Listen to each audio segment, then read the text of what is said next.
isolated castle high up in the mountains of what is now modern Slovakia, a woman was about to begin a death sentence. Condemned to spend the rest of her life walled up in a single room.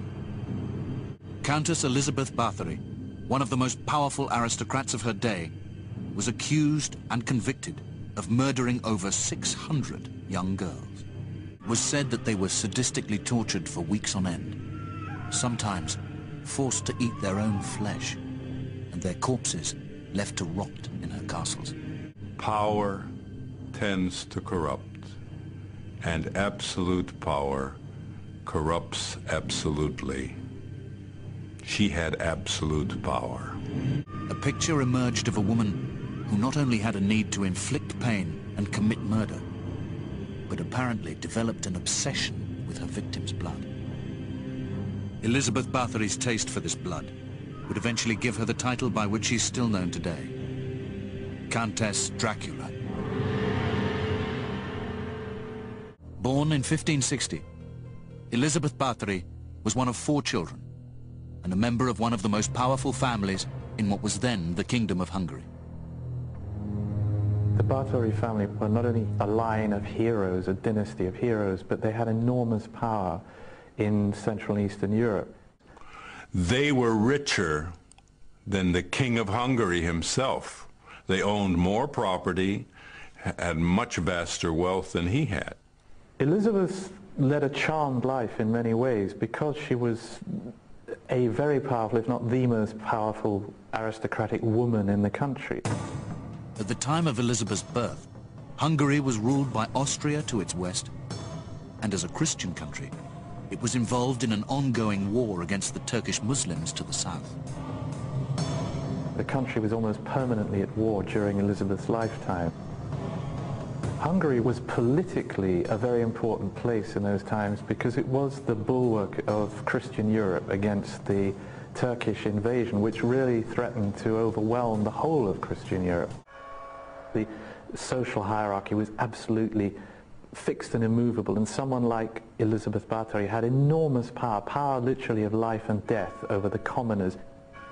Peasants could be tortured, could be tormented, even in certain cases killed, with impunity by those above them. So you grow up in an atmosphere where torture and cruelty are part of everyday experience. It's no wonder that she thought of that as normal.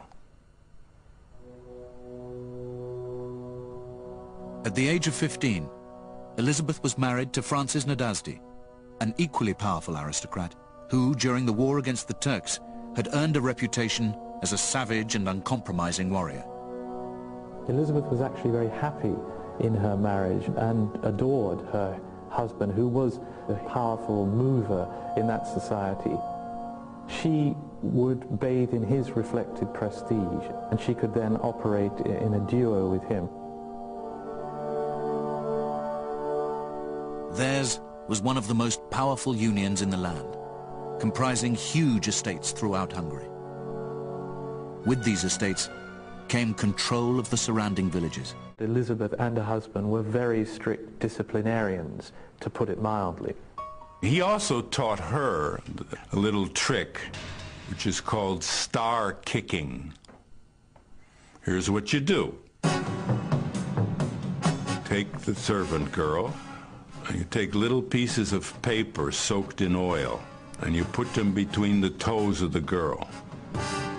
And then you set the little papers on fire, and she kicks, and she sees stars from the pain. And then she'll have been taught a lesson and really be a very good servant after that. It wasn't unusual for Elizabeth's husband to spend up to 10 months in any one year away from her. During his absence, Elizabeth spent most of her time in their imposing and isolated castle at Csechtice, on the mountainous borders of northern Hungary. It was here that the majority of her crimes were committed. Implicated in those crimes were the 4 three-year-old women called Elena Jo, Kata, and Dorothea, and a young man called Fitzko. Fitzko is a very interesting character, and he seems to have been a kind of factotum, a kind of jack of all trades, who carried out perhaps all of Elizabeth's dirty work. Fitzko and the old ladies were not only responsible for the day-to-day running of the castle at Chachtiche, but also the recruitment of girls from the outlying villages to work as Elizabeth's servants.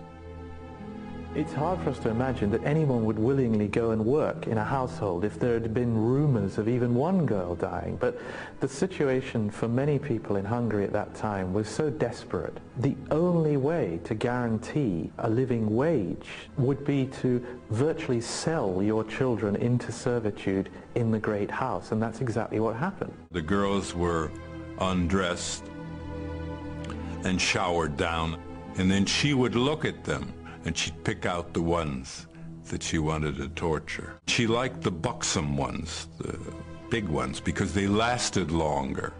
One girl from the village beneath the castle was accused of stealing money from the household coffers.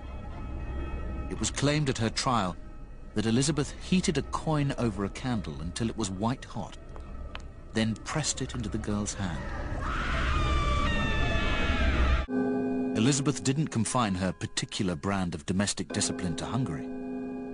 On several occasions during her life, she was in Vienna to visit the court of the Austrian king, Matthias. Despite protests, she tortured servant girls here at her house in Augustinerstrasse. And we have the accounts of the monks from the Augustiner monastery across the street. They heard the noises of these girls, the torture sounds. So they threw their pots against the windows. But there was nothing they could do about it, because she was a powerful woman. These scenarios were repeated at several of her castles, including this one at Lockenhaus on the Austrian border, a fortress belonging to her husband's family, the Nadasdis. I don't think that they would have seen a distinction right up to the point of near death between disciplining and acting sadistically. They didn't have those distinctions. Excessive cruelty on the part of Hungarians to their lessers, the Slovaks, was very common at the time. In this case, she carried it too far. I think she had a compulsion to torture and eventually to kill. There's been a need throughout our cultural history to have great mythical icons of female evil. Elizabeth Bathory, in due course, was taken up to represent this figure.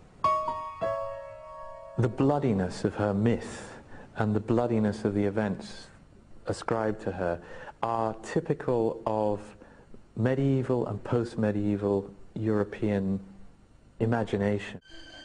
Even the birth of her own children, the last of 4 appearing in 1598, seems to have done little to foster any sympathy for her servant girl. I think that's what makes her doubly shocking. She seems to have been a caring, loving mother type to her own children, who of course were Hungarians, obviously, and not Slovak. The traditional view of the woman is kind of violated when you have somebody, especially who's torturing young girls. This abuse of her Slovak peasants would become markedly more extreme. The catalyst for this was the death of her husband in 1604. Suddenly, Elizabeth's vast estates were threatened. Feeling vulnerable, she reacted as only she could. You discipline, you over-discipline. It's a very logical way to react if you feel that things are getting out of control. The disciplining becomes cruelty, becomes abuse. That abuse would escalate to the point where Elizabeth Bathory would become a mass murderer.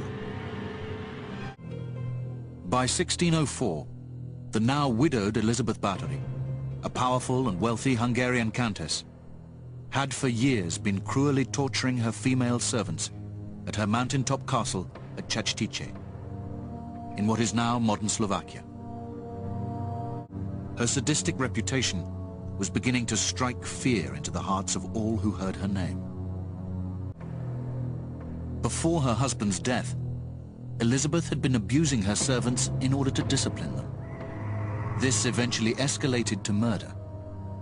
According to the documents from her trial in 1611, it was estimated that she killed almost 650 young girls. There are two reasons for what she did. One of them has to do with her own mindset. She thought she was just disciplining her servants. But the other has to do with just getting old and jealousy about the beauty of these girls. Elizabeth Bathory was very obsessed with her own looks. Elizabeth's obsession with her fading youth manifested itself in bizarre ways. According to evidence given at her trial, witnesses claimed that Elizabeth cannibalized her servant girls. At one point, and we have the testimony of several witnesses, she got angry at one of her maids and she rose up like a bulldog, it says in this document, and she tore the flesh from the shoulders of this girl and bit her breasts. Somehow in her mind, apparently, she thought if she ingested parts of these girls, maybe she could acquire some of their youthful beauty. So technically speaking, what we're dealing with here is you are what you eat. For a while, when they were running up into the hundreds, she was running out of space.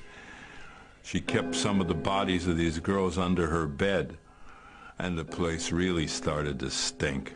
Elizabeth and her 4 senior servants claimed that the girls' deaths were due to disease or accident. And to substantiate this, Elizabeth would bully the local clergy into giving the girls a standard Catholic burial. Her association with blood. Elizabeth had this fixation on blood because there are accounts which are verified in the court record of her having to change her blouse because it got so blood-soaked. In later, sensationalized versions of her story, it was claimed that the Blood Countess actually bathed in and drank the blood of her victims. These legends, which place Elizabeth Bathory at the center of the vampire myths, are less shocking than what really occurred.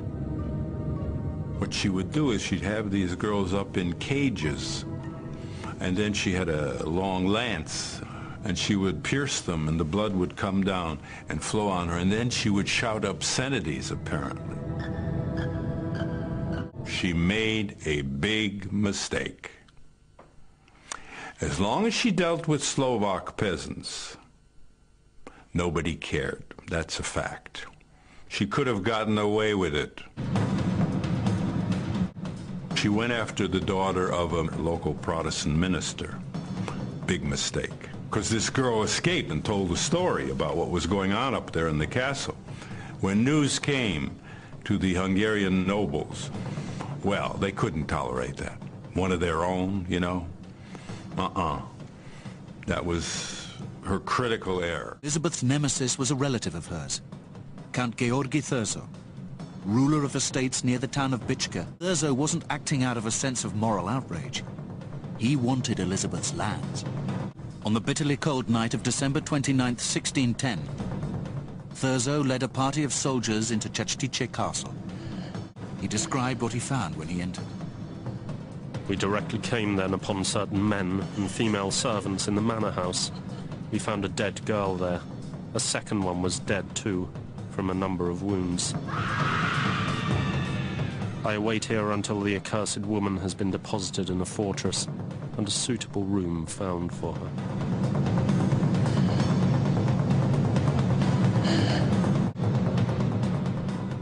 Other accounts have it that Thurzo actually found Elizabeth in the process of beating a servant girl called Doritza to death, as punishment for stealing a pear. Thurzo was very clever. He didn't put her on trial, he put her servants on trial. What we call the hors d'oeuvre strategy. You know, you throw them the little fish so they don't go for the big one. Elena Yo and Dorothea were convicted. Their punishment for having used their hands to torture and murder was to have their fingers torn off with a pair of pincers. Fitzko was spared the pincers, but was decapitated instead. Only Kata escaped the death sentence, publicly announced by Thurzo. Lifelong imprisonment in one room at her castle in Chachtiche. Her imprisonment would last for 3 years. In late August 1614, the bloody countess was found lying face down on the floor of this same room, dead at 54. Blood's a wonderful thing. It's fun when it's taken. You just reach out and you take it. But you know, sometimes when it's just handed to you like offerings, someone just freely reaches over and gives you what you want. I don't think there's a better gift you can get than that.